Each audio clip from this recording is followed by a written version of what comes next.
one of the reasons why dating today has become so muddled is because I think that men lack direction and purpose in their lives, unlike any other time in human history. I do believe that men tend to set the intention and direction for a relationship, whereas women control the speed. So if you scroll back 100 years ago, if your father was a farmer, you would be a farmer. If your father was a miner, you would be a miner. You'd be limited to your town. You'd be like, your choices were quite limited. And even more so as you go further back.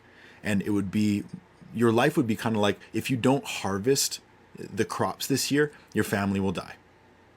If you don't follow this straight and narrow path, you die.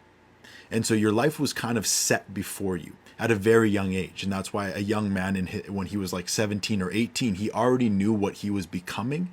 He already had a path. He already had a direction. He already kind of knew where he was going. So it's much easier to invite a woman onto that path if you already know where your destination is heading. You know what I mean?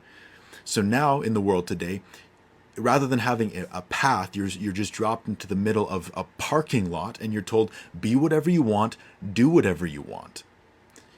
Good luck with that, right? Good luck finding purpose and direction, especially if you grow up without good role models, lack of opportunity, no father figure, etc., etc., etc. Add all of those things on. Where are you supposed to go? Where are you going to look to?